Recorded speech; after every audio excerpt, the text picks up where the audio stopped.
자, 이제 업그레이드랑 마이그레이트의 차이를 알게 됐고요. 그 다음에 실제로 우리가 이 명령어들을 이용을 해서 모델을 생성을 하고 그 모델에 맞는 데이터를 저장을 해보도록 하겠습니다. 자, 그러기 위해서는 우리가 모델 역할을 할 수 있는 파이썬의 객체가 필요하겠죠. 파이썬의 객체는 클래스로부터 만들어지니까 클래스를 작성을 해야 됩니다. 자, 이 앱이 만들어질 때 그 클래스를 인식을 해야 마이그레이트가 작동을 할 때 그 모델, 클래스 모델을 본따서 DB에 적용을 시켜줄 수가 있거든요. 그래서 우리가 만들어야 되는 클래스는 여기에다가 만드시면 됩니다.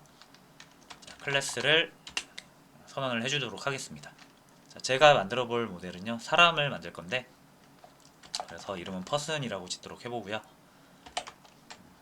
자, 사람 같은 경우는 여러 가지로 표현이 될 수 있겠지만, 저 같은 경우는 이름과 나이와 주소로 표현을 하도록 하겠습니다. 자, 그럼 우리가 원래 클래스 만들던 방식이라면 def 하시고 init이라는 함수를 통해서 객체를 건네주고, 그 다음에 우리가 뭐 name이라든지 나이라든지 어드레스를 이렇게 넘겨주면 넘겨받은 객체에다 직접 이렇게 세팅을 해주는 방식이었죠. 근데 이렇게 안 할 거예요. 자, 이렇게 안 하고요.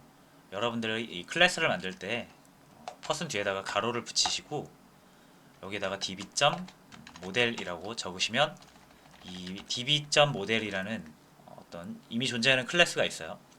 SQL 알케미에서 제공을 하는 거겠죠. 자, 이거를 상속받는다라고 하거든요. 그래서 우리들의 이 퍼슨 클래스가 비어 있는 것처럼 보이지만 만약에 이렇게 가로치고 어떤 클래스를 상속받겠다라고 하면은 이 클래스의 모든 내용을 물려받습니다. 복사가 되어진다라고 생각을 하셔도 되고요. 자, 그러면 실제로 우리가 눈으로 볼 때는 이 퍼슨 클래스는 비어 있지만 이 모델 클래스로부터 받은 코드로 차 있단 말이에요. 그 다음에 저희가 필요한 기능을 더 기입해서 추가를 할 수 있는 방식이 이런 상속 방식입니다. 그래서 우리가 SQL 알케미, 우리 ORM 기술을 사용을 하려면요, 모델을 표현할 때 이 db.모델을 반드시 상속을 받아야 되고요.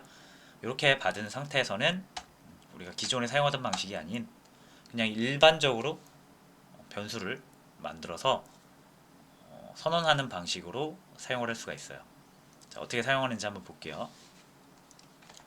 제가 사람을 표현하기 위해서 3개의 데이터가 필요하니까요. 3개의 데이터를 변수처럼 만들어 보도록 하겠습니다. 자, 처음엔 이름. 자, 그럼 여기다 뭐 이렇게 넣는 게 일반적이겠지만, 자, 저희는 구조를 잡는 게 목적이죠. 그래서 db.column이라는 것을 정의를 합니다. 이 컬럼이라는 거는 여러분들이 사람을 표현을 할 때 이름, 나이, 주소 이렇게 3개의 데이터로 표현되잖아요. 그죠? 그럼 이 사람을 이루는 하나하나의 이 정보, 각각의 정보들을 우리가 하나의 컬럼이라고 표현을 하고요. 그리고 이 컬럼이 여러 개 모여서 사람이 되잖아요. 그래서 여러 개의 컬럼이 모여가지고 만들어진 하나의 줄을 로우, 튜플, 뭐 레코드 이렇게 부르는 용어가 되게 다양한데, 어쨌든 우리가 하나하나의 정보를 표현하기 위해서는 하나의 컬럼을 사용한다라고 생각을 하시면 됩니다. 그래서 name이라는 이름 정보를 저장할 컬럼을 db에다가 만들려고 하는 거예요. 자, 그러면은 이 컬럼에는 이름 데이터가 계속 쌓일 건데, 그럼 이 컬럼에 저장되는 이름의 데이터형이 뭐냐 라는 것을 여기서 정의를 해줘야 됩니다. 문자죠, 문자. 문자 같은 경우면 이렇게 스트링이라고 찍고 가로에다가 길이를 적어줄 수가 있어요. 그래서 이름이면은 한 30글자면 충분할 것 같아서 이렇게 정해보도록 하겠습니다. 자, 그 다음 바로 밑에 나이. 자, 나이라는 컬럼도 하나 만들어서 사람의 나이를 저장하는 구조를 만들 거고요. 자, 나이 같은 경우는 숫자니까요, 스트링이 아니고요. 숫자를 표현할 때는 인테저라고 표현을 합니다. 그리고 이거 하실 때, 코드 작성하실 때 꼭 대소문자 잘 구별하셔야 됩니다. 자, 그 다음에 어드레스. 자, 어드레스 역시 문자열로 표현될 수 있을 것 같고요. 50글자면 충분할 것 같습니다. 됐죠? 자, 근데 이렇게만 하고 끝나면 안 되는 게, 여러분들이 이 데이터를 저장한다고 했을 때는요. 자, 이런 상황이 있을 수 있어요. 이런 상황. 자, 예를 들어서 홍길동 20살 대전. 20살 홍길동이 이제 대전에 살고 있는 거죠. 그 다음에 마찬가지로 홍길동 20살 대전. 자, 이렇게 되면은 이 두 개는 서로 같은 사람인지 다른 사람인지 구별이 안 됩니다. 그래서 이거 분명히 다른 사람일 수도 있어요. 대전에 20살 홍길동이 한 명 더 있을 수 있죠. 동명이인으로. 자, 그래서 여기서는 구별이 안 돼요. 그래서 구별할 수 있는 주민등록번호 같은 게 필요합니다. 근데 우리가 주민등록번호를 막 길게 쓰기는 힘드니까, 그래서 그냥 숫자 1, 숫자 2. 자, 이런 식으로만 표현해도 두 개가 충분히 구별이 되죠. 그래서 이렇게 사람 데이터도 마찬가지고, 그 데이터베이스에다 뭔가를 저장을 할 때는 우리가 그것을 식별할 수가 있어야 되거든요. 그래서 식별용 데이터가 반드시 필요하고, 이런 식별용 데이터를 우리가 데이터베이스 용어로 해서는 이제 PK라고 불러요. 프라이머리 키라고 부르거든요. 그러니까 이런 데이터가 하나씩은 무조건 있어야 됩니다. 자, 그래서 이 번호 역할을 하는, 더 정확히 프라이머리 키 역할을 하는 데이터를 하나 만들어 주도록 할게요. 넘버라고 할 거고요. db. 역시 컬럼 하고, 데이터 타입은 자, 숫자로 하는 게 가장 좋아요. 그래서 인테저로 해주시고요.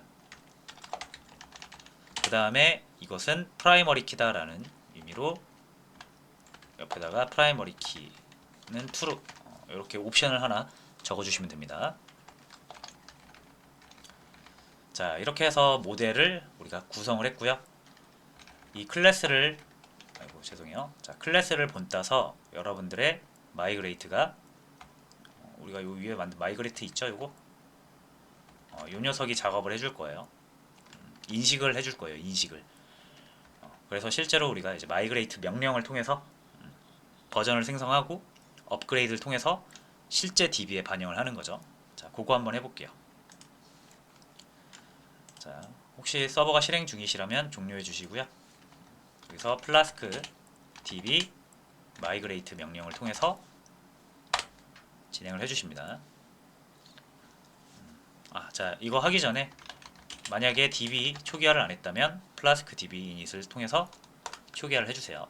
그래야 이 마이그레이트가 작업을 하기 위한 준비가 완료가 된 거고요. 그 다음에 똑같이 플라스크 db 마이그레이트 해줄게요. 이렇게 하면 이제 버전 파일이 하나 생성되는 거죠. 그래서 뭐 버전의 이름이 이렇게 나와 있고, 실제로 이 마이그레이션이라는 폴더 안에 버전스에서 이 버전별 내용들을 이렇게 저장해 놓고 확인할 수가 있습니다. 근데 뭐 여러분들이 이거를 직접 다룰 일은 없을 것 같고요. 마이그레이트라가 그 마이그레이트 객체가 요것을 이용해서 처리를 하는 거라고 보시면 됩니다. 그러니까 이렇게 접어 두시고요. 자, 그래서 요거 인식해가지고 지금 리비전 파일 만든 거고, 이 버전을 적용하겠다라고 하시면 플라스크 db 업그레이드 이렇게 적용을 해주시면은 반영이 된 겁니다.